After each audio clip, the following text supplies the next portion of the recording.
Welcome to our YouTube channel real math zone.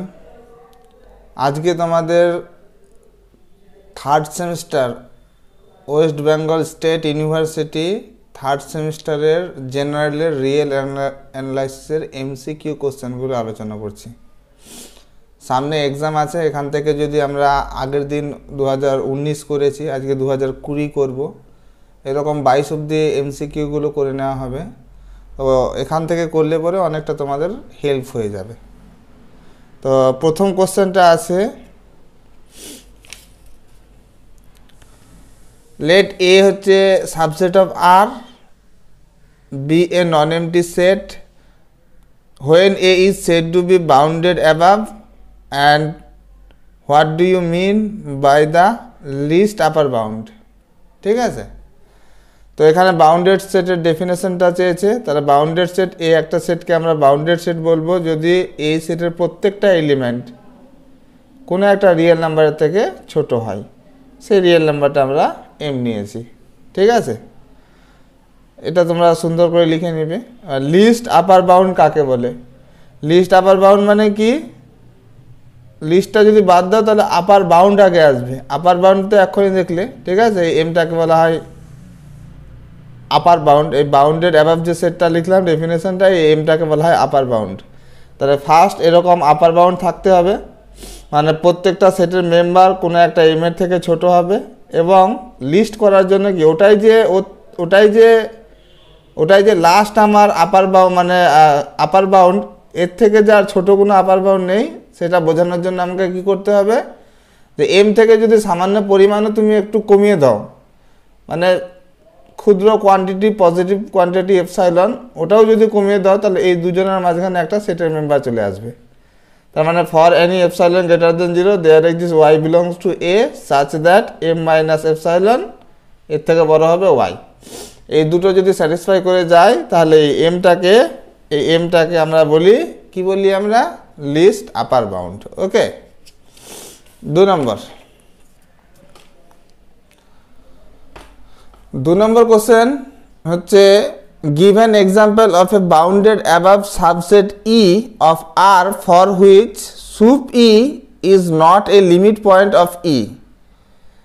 তো আমি একটা সেট নিয়েছি, যে প্রথম নিলাম S বলে আমি সেটটা নিয়েছি 1 + 1, ফার্স্ট এলিমেন্টটা 2, তারপরে এলিমেন্টটা 1 + 1 + 1/2 ফ্যাক্টোরিয়াল, তারপরে এলিমেন্টটা 1 + 1 + 1/2 ফ্যাক্টোরিয়াল প্লাস 1/3 ফ্যাক্টোরিয়াল, কমা, এরকম করে চলতে থাকছে।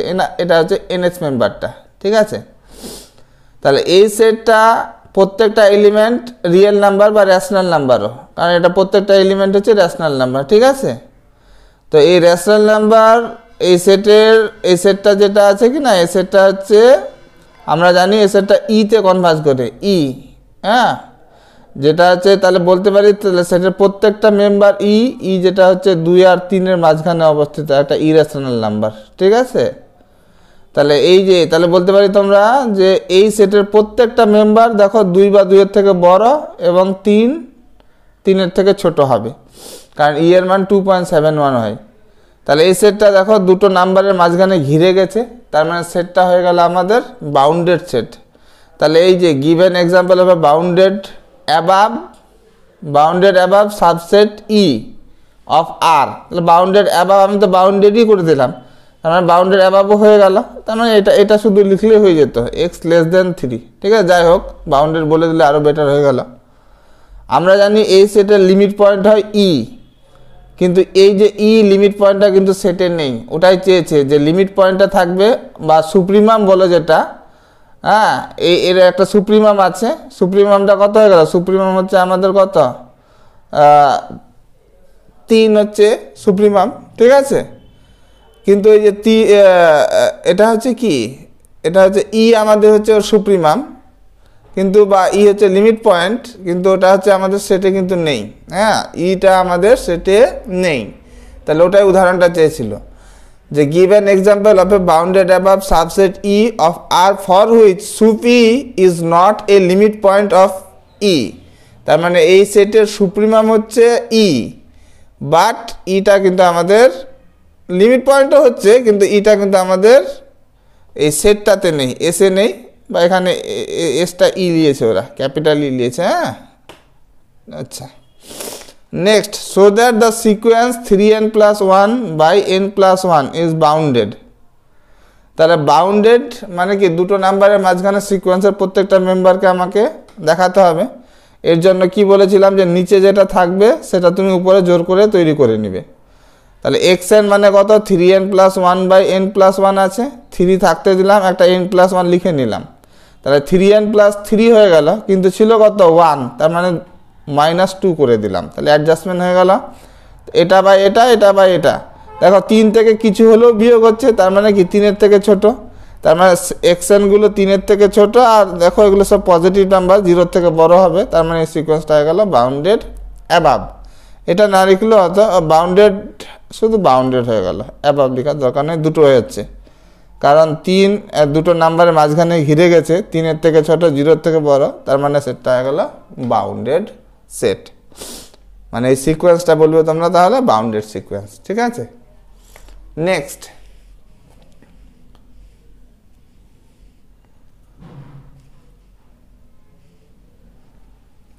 কি দিয়েছে, examine the convergency of the sequence 4/5n।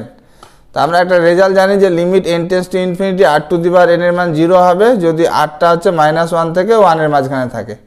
তো এই হিসাবে দেখো 4/5 কিন্তু আমাদের -1 থেকে 1 এর মাঝখানে আছে, তার মানে এর লিমিটটা হয়ে যাবে কত, 0 হয়ে গেল। তার মানে এই সিকোয়েন্সটা কি হয়ে গেল, কনভার্জেন্ট হয়ে গেল এবং 0-তে কনভার্জ করছে। নেক্সট কি বলছে, একটা টেস্ট দিয়েছে, সিরিজ দিয়েছে 2n+3/2n n+1 n+3। তো এই সিরিজটা দেখাতে বলেছে কনভার্জেন্ট। তো তোমরা একবারে, আমি এখানে প্রথমে রেশিও টেস্ট করেছি, বাট রেশিও টেস্ট করে আমাদের 1 এসছে। আর আমরা জানি রেশিও টেস্ট যদি 1 চলে আসে তার মানে দেয়ার ইজ নো কনক্লুশন, ঠিক আছে। an বার করলাম, an+1 বার করে লিমিট নিয়ে দেখলাম 1 আসছে। তো তোমরা এই কাজটা না করে একবারে র্যাবিজ টেস্ট করতে পারো, ঠিক আছে। তাহলে একবারে র্যাবিজ টেস্ট করছি আমরা। তাহলে কি ছিল, র্যাবিজ টেস্ট ছিল an/an+1 -1। তাহলে এই সবগুলো মান বের করে -1 এলসিএম করে কেটে কুটে এই জায়গাটা আসলো, ঠিক আছে। ক্যালকুলেশন দেখে নিবে, এই জায়গাটা তোমরা নিজেরা করে নেবে গুণ টুন করে। এই দুটো গুণ করেছি, এই দুটো গুণ, এই দুটো গুণ, এই দুটো গুণ করে এলসিএম করে কেটে কুটে এটা আসলো। এর উপর আমি দিলাম limit n tends to infinity an/an+1 -1। এই n আর এই nটা কেটে যাবে, এই উপরের nটা এই নিচের nটা কেটে গেল, আর বাকিটা উপর নিচে n³ দিয়ে ভাগ করে দিলাম। উপরেও n³ দিয়ে ভাগ করলাম, নিচেও n³ দিয়ে, তার মধ্যে একটা n এঁকে দিলাম আর বাকি দুটো n এঁকে দিলাম, n²টা ভাগ করে আমাদের calculation limit n tends to infinity বসিয়ে আসলো আমাদের 8/4 মানে 2, যেটা 1-এর থেকে বড়। তার মানে র্যাবিজ টেস্ট দিয়ে বলতে পারি যে সিরিজটা হচ্ছে আমাদের কনভার্জেন্ট সিরিজ, ঠিক আছে। এটা একটা ছিল অঙ্ক এখানে। আচ্ছা, নেক্সট কি বলেছে আমাদের, যে এই সিরিজটা আরেকটা সিরিজ দিয়েছে 2n n⁴n/n², এটাও টেস্ট করতে বলেছে। তাহলে এটা আমরা রেশিও টেস্ট দিয়ে পেয়ে যাবো, ডিএলএম বা রেশিও টেস্ট দিয়ে। তাহলে un ধরে নিলাম আমরা গিভেন সিরিজ, un মানে হচ্ছে 2n n⁴n/n²। এবার un+1 বার করলাম, তো n এর জায়গায় n+1 বসে গেল, 2n+1 n+1 n+1 এটা ইন্ডেক্স ইউজ করলাম, a এর পাওয়ার m প্লাস n হয়ে যায় a এর পাওয়ার m ইন্টু a এর পাওয়ার n। তার মানে এটা 2 এর পাওয়ার n ইন্টু 2 এর পাওয়ার 1, এটা করলাম। আর আমরা জানি n+1 থেকে যদি আমরা n+1টা বের করে নিই তার মানে হয়ে যাবে n ফ্যাক্টোরিয়াল, 1 কমে যায়, ঠিক আছে। তো এই রেজাল্টটা আমরা এখানে ইউজ করলাম, আর এটা তো ইন্ডেক্স ইউজ করলাম এটা, ঠিক আছে। n+1 এর পাওয়ার n ইন্টু n+1, তার মধ্যে একটা কাটলো এখানে, যেটা পেলাম সেটা রেখে দিলাম। এবার রেশিওটা শুরু করলাম, limit n tends to infinity un+1/un। তার limit n tends to infinity এই un+1 এর মানটা বসালাম, আর un-টাকে উল্টে বসিয়ে দিলাম। তো কেটে যাচ্ছে, কেটে গিয়ে আসলো আমাদের 2n⁴n/n+1n। তো দুটোরই পাওয়ার তো n আছে, ওই nটাকে নিচে নামিয়ে দিলাম, নিচে নামিয়ে একটা পাওয়ারে n করে দিলাম, আর ভিতরে সেপারেট করে দিলাম। কত হয়ে গেল, n/n + 1/n। আর এর লিমিট হয় e, এর পুরোটার নিচের লিমিটটা হয় e, ঠিক আছে। তার মানে এই হিসাবে আমাদের অ্যান্সার হয়ে গেল 2/e। বাট ই তো 2 আর 3 এর মাঝখানে অবস্থিত, তার মানে এটা হচ্ছে একের থেকে কম হয়ে যাচ্ছে। দেখো 2.71, 2/2.71 মানে একের থেকে কম। আর একের থেকে কম হলে পরে রেশিও টেস্ট দিয়ে আমরা বলতে পারি ডিআরএম বা রেশিও টেস্ট দিয়ে the given series is convergent. Okay, তার মানে এই ছিল আমাদের অঙ্কটা। নেক্সট,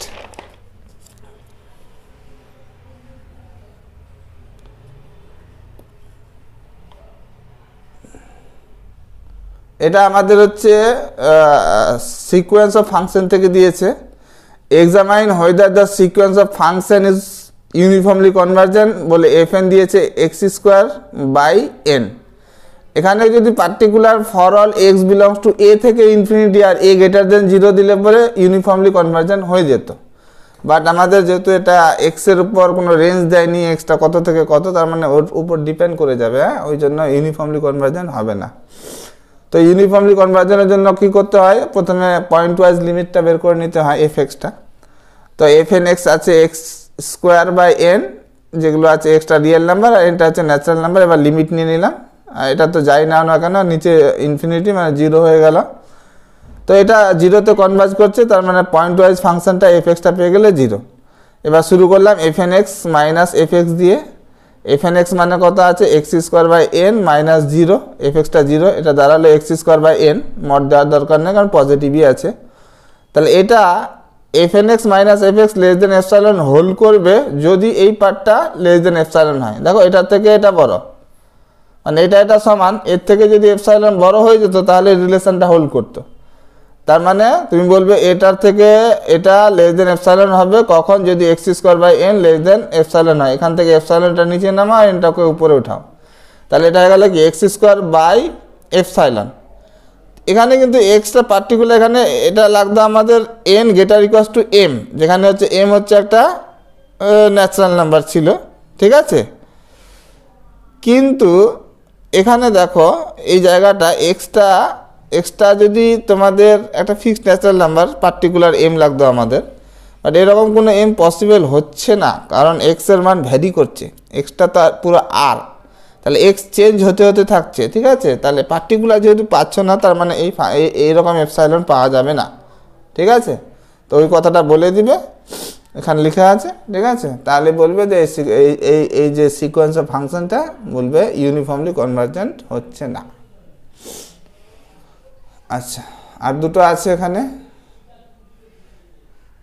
আচ্ছা, প্রথম দিয়েছে কোনটা, হ্যাঁ, so that the series cos x²/5 n⁶ is uniformly convergent। তার মানে এটা সিরিজ অফ ফাংশন থেকে দিয়েছে। তো আমি এম টেস্ট লাগাবো, সিরিজ অফ ফাংশন থাকলে আমরা সিকোয়েন্স অফ ফাংশন ধরে নেব এটা fnx-টাকে, cos x²/5 n⁶। এবার মড অফ fn বার করলাম। আমরা জানি cos-এর যে কোনো মান 1-এর থেকে ছোট, তার মানে এই জায়গায় 1 বসিয়ে দিলাম, 1/5 n⁶, যেটা নাম দিলাম আমি mn। এবার সামেশন মানে সামটা বার করছি, সিরিজে mn সিরিজটা বার করছি, 1/5 সামেশন 1/n⁶, এটা একটা পি সিরিজ, পি এর মান হচ্ছে 6, 1-এর থেকে বড়, সো ইট ইজ কনভার্জেন্ট। তো আমরা ওয়েস্টার্স এম টেস্ট দিয়ে বলতে পারি, যেটা সিরিজে ছিল, যে এরকম যদি fnx লেস দেন mn আর mnটা যদি কনভার্জেন্ট হয়, তার মানে এই সিরিজটা এটা সিকোয়েন্স যেটা আছে সেটা দিয়ে যে সিরিজটা গঠিত হবে সেই সিরিজটা হয়ে যাবে ইউনিফর্মলি কনভার্জেন্ট। তার মানে বাই ওয়েস্টার্স এম টেস্ট আমরা বলতে পারি যে সামেশন n=1 থেকে ইনফিনিটি fnx, এটা কি হয়ে গেল আমাদের ইউনিফর্মলি কনভার্জেন্ট। আর একটা দিয়েছে একটা radius of conversion of the power সিরিজের একটা রেডিয়াস অফ কনভার্জন বার করতে বলেছে।